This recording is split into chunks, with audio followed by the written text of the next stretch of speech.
Merci à tous pour votre présence. On est un peu plus d'1 millier aujourd'hui. La manif commence officiellement dans 30 minutes. Donc on attend encore 2 ou 3 000 motos supplémentaires. Aujourd'hui, on est là contre le stationnement payant de la mairie de Paris. Qu'est-ce que vous en pensez ?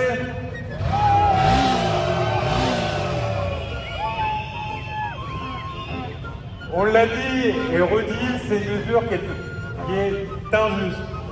Qui ici n'a pas les moyens de payer son stationnement ? Qui ici n'a pas les moyens de changer sa moto ? Et qui ici n'a pas envie de changer sa moto ?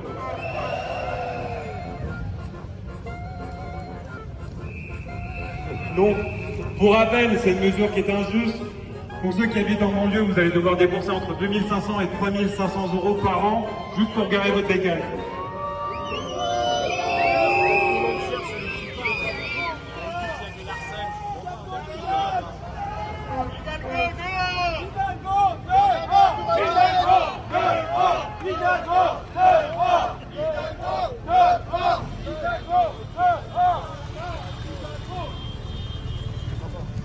Un deux roues qui fonctionne, on ne le jette pas et on ne lui achète pas un électrique à la place. Ça ne sert à rien. Je vais laisser la parole à Christophe Guillot qui va vous dire quelques mots. Pour rappel, Christophe Guillot, c'est le patron du GMT 94. C'est une écurie de course moto dans le 94. Christophe, à toi la parole.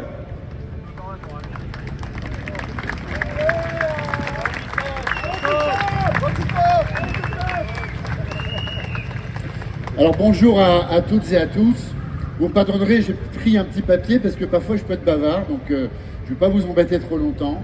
Effectivement, on est là pour lutter contre la mesure de faire payer en ville les deux roues. En ville parce qu'aujourd'hui c'est Paris, mais demain. Et cette mesure, elle a d'abord été présentée comme une mesure écologique. Si c'était le cas, comment pourrait être contre une mesure écologique aujourd'hui ? Sachant qu'on marche sur la tête, puisque le deux roues est 4 fois moins polluant. Personne ne pourra contester qu'en termes de fluidité, un deux roues apporte beaucoup pour le trafic et qu'il répond donc forcément à la volonté de moins polluer. Lors d'un débat avec Jean-Marc Bellotti, donc le patron de la FFMC, le dirigeant de la FFMC Paris, il était sur BFM TV avec l'adjoint au maire de Paris, M. Béliard.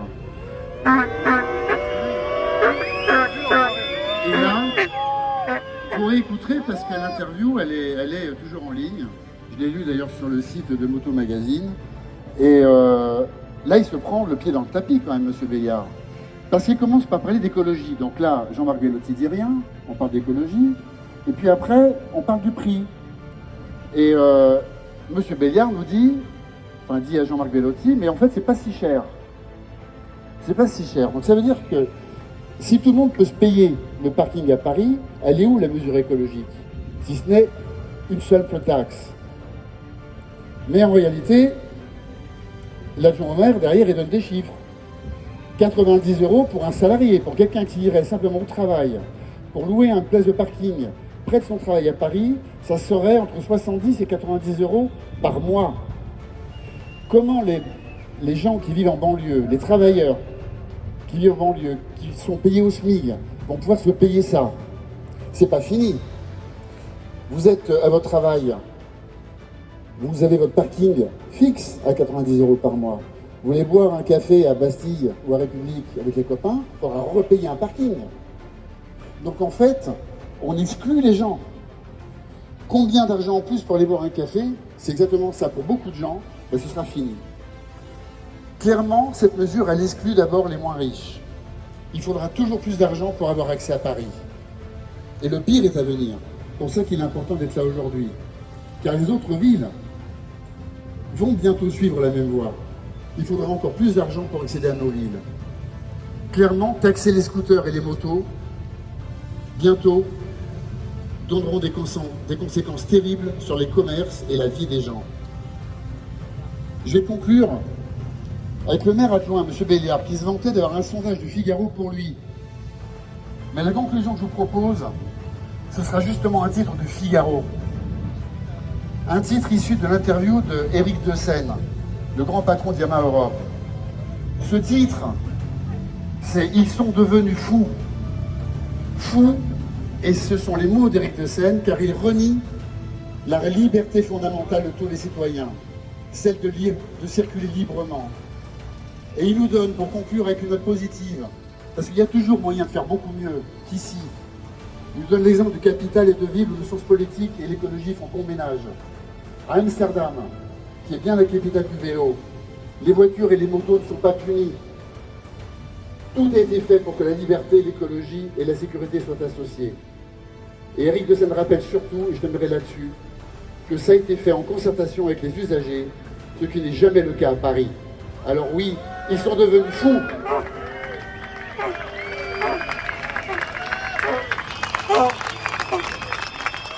Christophe Couillon, bonjour du monde. L'ambiance.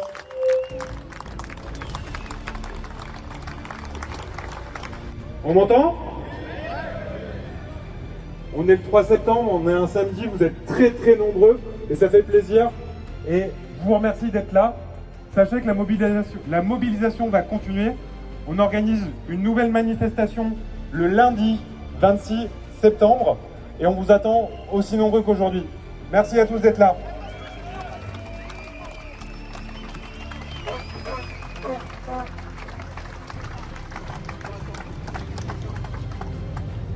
Les gars, les filles, ça fait 7 ans qu'on travaille sur les stationnements payants, qu'on fait des manifs,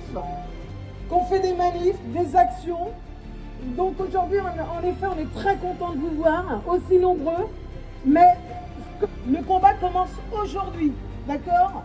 Donc ça veut dire que allez sur le site de la FFMC PPC et suivez nos dates qui vous demanderont de nous rejoindre en semaine aussi, mais le week-end, et on va se planter régulièrement devant la mairie de Paris jusqu'à ce qu'elle craque.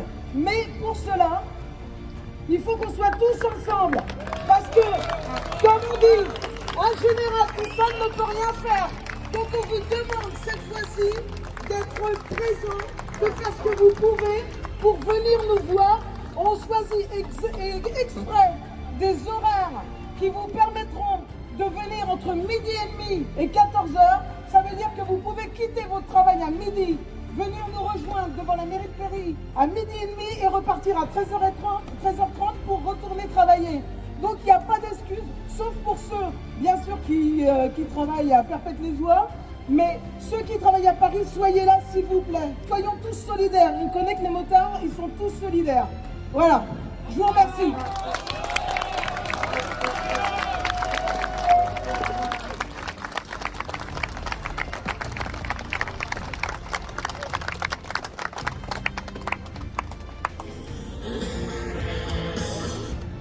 Et sur le site, inscrivez-vous à la newsletter, prenez connaissance des dates à venir, partagez les articles, Facebook, Instagram, YouTube. En partageant, les gens vont prendre conscience de ce qui se passe, vont se mobiliser, vont venir. Plus on sera, plus on aura en fait un poids au niveau de la mairie, plus on pourra discuter avec eux. 45 000 signatures, c'est beaucoup, et c'est extrêmement peu en même temps. On ne peut rien faire sans vous. On n'existe pas sans vous. On est zéro sans vous. On ne peut rien faire sans vous. Prenez-vous en main. Ouais, je suis énervé. Je suis à la fédération depuis 20 ans. Je suis sur Paris depuis 15 ans. Je suis au bureau depuis 5-6 ans. Et plus le temps passe, moins on est. Et pourtant, plus le temps passe, plus on est attaqué. Alors, il y a eu du monde pour l'Interfil. On est monté à 15 000. Il y a du monde pour le CT. L'Interfil, on l'a gagné. Pourquoi? Il y avait du monde. L'Interfil. Le CT, pareil. Il y avait du monde. On l'a gagné. Le stationnement payant, il n'y avait personne. Eh ben, on l'a perdu. Ça, je vais pas le dire. Nous avons en face de nous des associations de défense, avec des gros guillemets défense, d'attaque des motards, d'attaque des motorisés, qui prônent le vélo, qui prônent la marche. Alors, je suis à moto, j'ai un vélo, je marche, j'ai une voiture. Ces associations qui nous attaquent régulièrement sont 10 fois plus visibles que nous dans les médias. 10 fois plus visibles que nous, partout. Et ils sont 100 fois moins nombreux que nous. Est-ce que c'est normal? Non! Est-ce qu'il est normal que ces assos de vélos qui ne sont pas là pour défendre le droit des vélos, mais qui sont là pour éradiquer la moto? Est-ce que c'est normal que ces personnes-là soient plus motivées et plus présentes que vous, toutes et tous? Ah, c'est normal. Bah, du coup, puisque j'entends que tout le monde est d'accord. Tout le monde est d'accord avec ça? Où est-ce que vous êtes quand on demande de partager les posts, de voter sur une pétition, de voter sur une étude de la mairie ou sur une consultation de la mairie? Nous avons fait en 2021-2022 plus de 50 consultations de la mairie sur les changements des différents arrondissements. On a fait un appel à nos adhérents pour venir avec nous. Qui était là? Toujours le même. C'est déjà la remontée de fil, on l'a gagné parce qu'on était nombreux. Le contrôle technique, on l'a gagné parce qu'on était nombreux. Maintenant, il faut qu'on gagne le stationnement payant, on le demande gratuit, donc il faut qu'on soit nombreux. Donc, comme l'a dit mon ami du bureau, Samy, on compte sur vous, sur la résistance. La résistance, elle commence maintenant. Donc, prenez du temps sur vous pour venir à chaque appel de la Fédération française des motards en colère. On commence la résistance. Donc, ne dites pas, comme l'a dit Samy, et j'y tiens, et je le répète, et c'est pour ça que je reprends le micro, et je le dis encore plus fort que lui, ne dites pas, les autres vont le faire à ma place, venez comme vous l'avez fait aujourd'hui. On compte sur vous, la résistance commence aujourd'hui, et en semaine. Donc soyez là, prenez sur votre temps de bureau, entre midi et demi et 14h. Mais venez, parce qu'il faut qu'on gagne aussi ce combat, comme on a gagné le contrôle technique, la remontée de fil, il faut qu'on gagne celui-là. Et on ne pourra le gagner qu'avec de la résistance et du monde, et des milliers de motards, excusez-moi. Donc, on compte sur vous. Prenez vos sandwichs et vos collègues. Prenez sur vous.